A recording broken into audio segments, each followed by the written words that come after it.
Hi everyone, Marco here. I just want to speak about something that's resonated with me over the past few weeks. It's the real reason why the Ku Klux Klan was founded, and it wasn't for me. Now I've known this. It's not just about racism. It's a lot deeper than that, and here's why. In front of you here, you've got a guy called Albert Pike. Now, Albert Pike was a 33-degree Freemason, and he was like the Freemasonic god. He wrote the book Morals and Dogma, which is what I believe all Freemasons have to read. And he founded the Ku Klux Klan in 1865.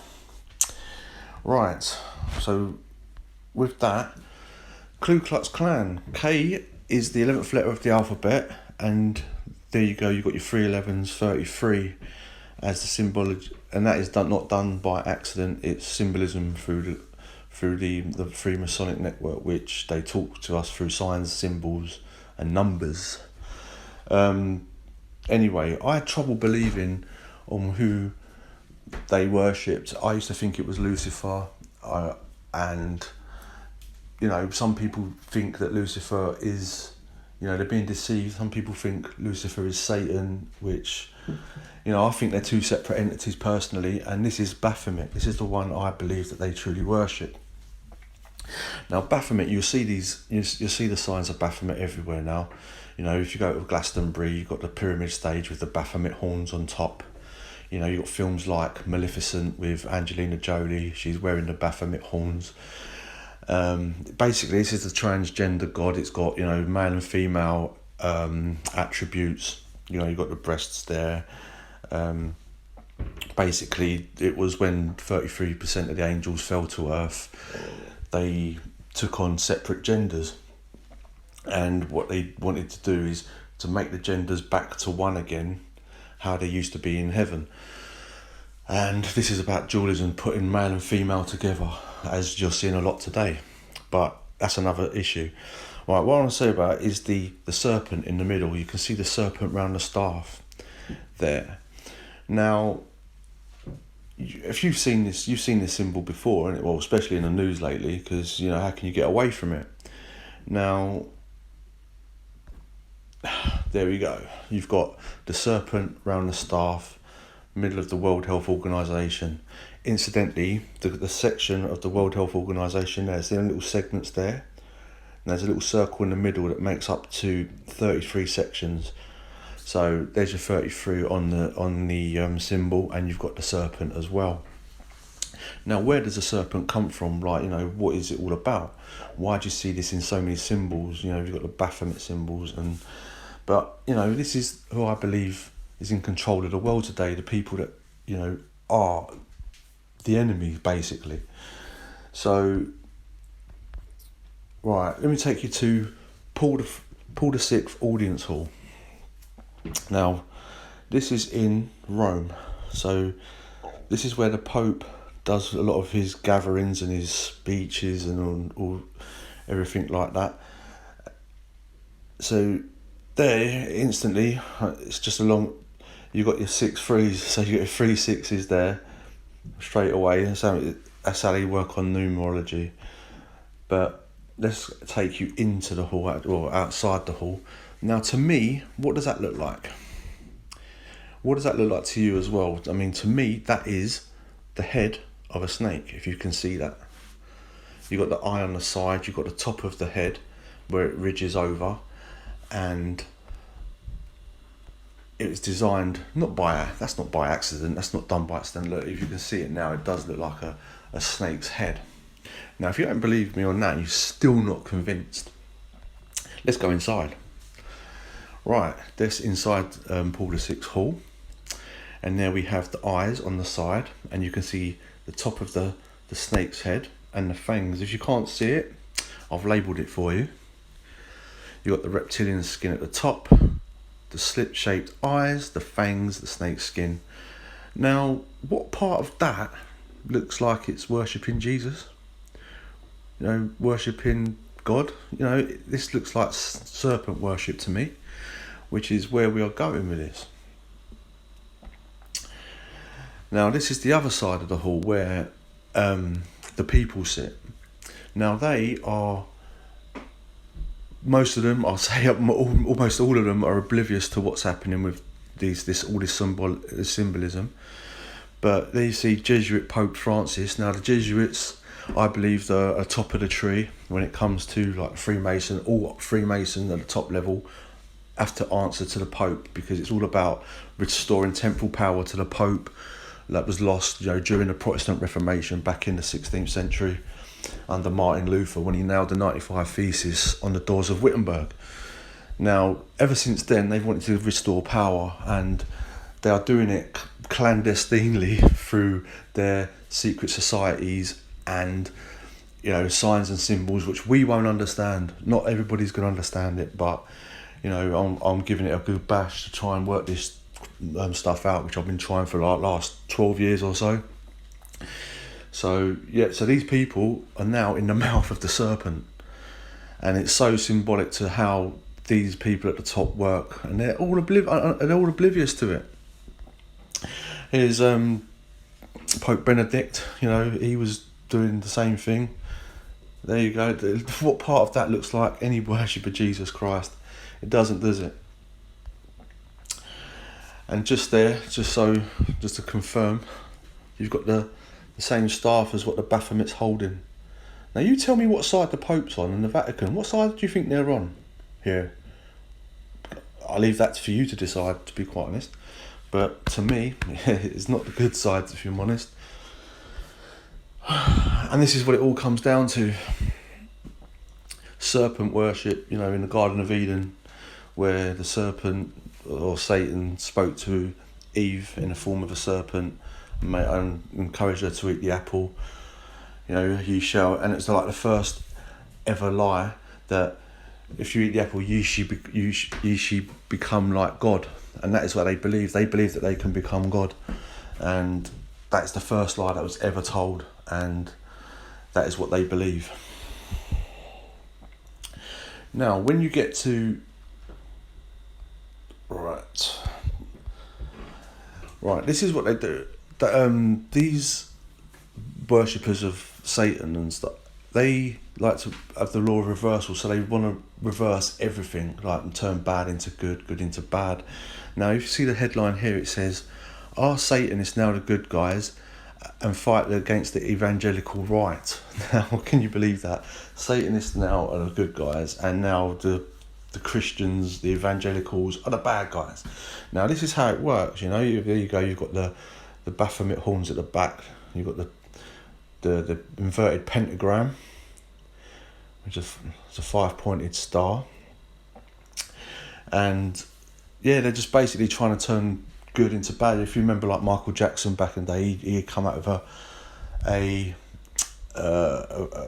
a song called Bad, which I'm not going to sing it because my voice isn't that great, but he came out with and then a lot of kids back then say, "Mum, why bad?" Yeah, it was cool to be bad if you remember. So they're reversing things through, and I remember like, "Oh, wicked," "Mum, oh, that was wicked. Oh, I'm wicked," that's how they do it. They reverse all things that are good and turn them bad, and all things bad that turn them good. It's the complete reversal. So now, with their law of reversal, this is what they gave us. So I'm getting back to why the Ku Klux Klan was founded. I've just given you an insight to the history of the symbols and who's in control. But this is what they gave us. They gave us a 6-foot, blonde-haired, blue eyes, bearded, BG Jesus. He was something like Barry Gibb or Brian Gibb, one of them. That's what they gave us. And to be honest, long hair. It says it's an abomination to have long hair in the Bible. Now, this guy here is none other than Cesare Borgia. Now, Cesare Borgia was a politician and was son of Pope Alexander VI. And he was born in 1475. He died at the age of 31 in 1507. Now, this is who they've used as the image of Jesus, you want to call him. But if with their reversal, and this is where my theory comes in. This is what more Jesus should look like and does look like. Now I come to think of it, and now I've looked at it, and it says here, the God of our fathers raised up Yeshua, whom he slew and hanged on a tree. Now, Jesus, this is what Yeshua looked like. Yeshua means Joshua, and his name is Yeshua HaMashiach. And this is how Jesus looked. Short hair, no beard, dark skin, the complete opposite of what they gave us. And I believe the black people to be the true Hebrews, which is why they're suffering so much persecution today, and why the Ku Klux Klan was originally founded. Because what did the Ku Klux Klan do to black people? Yes, they hang them from trees. Now, to my way of thinking, they were reenacting the crucifixion of Jesus. It's all symbolic. Jesus died at the age of 33. Now, where do you think they got the 33 from? You see it all the time in the news today. 33 strains of coronavirus, 33 reported cases, 33 deaths. The 33 number is symbolic to a lot of things, because there was 33% of the angels were kicked out of heaven. And I'm not going to go off on a tangent, but you get my drift. But this is why they hung black people from trees, and the Ku Klux Klan did that, because they were reenacting the death of Jesus Christ. It was in a ritual. It was done ritualistically. And this is why I believe that black people are being persecuted so much in this earth, because they are the true Hebrews, and this country and the world is run by Satanists that know this fact. There's so much upheaval going on in this world, and it all comes back to the biblical side of things. Now, for me, it doesn't matter what colour Jesus was or Yeshua was, black, white, purple, pink, yellow. Do you know what I mean? It just doesn't make a difference. But to these people, it does make a difference. And this is why they're persecuting so much. Oh dear. And here we go. Look, U2 come up with an album called The Joshua Tree. Now, how coincidentally do you think that album would have come out and call it The Joshua Tree? Now, if Joshua wasn't hang on a tree, or Yeshua wasn't hang on a tree, then why would they come out with this album? And then you've got to look at some of the titles of his album here. There you go. In God's Country, Mothers of the Disappeared. Now, who was the mother of the disappeared? Jesus disappeared on the third day, and the mother of this. It's all biblical how they're going on. So these people know exactly what's going on. So it all connects with everything. And here we have the guy himself, Albert Pike, and he's got a statue, can you believe, in Washington DC. Yes, the founder of the Ku Klux Klan. Oh dear, you can't make this up, can you? Is idolised in the middle of Washington. Now, you tell me who's in control of this world now. Because it should start making sense if you've got eyes to see and ears to hear. But this isn't about low-level Freemasons. Let me iterate that. Low-level Freemasons, they're oblivious to what's going on, and it's all high. So when I say about Freemasons, I don't mean the low levels. I mean the higher echelons. And if I can go here, it says here, look, in Albert Pike's own book, Morals and Dogma, I'll read in a bit from it.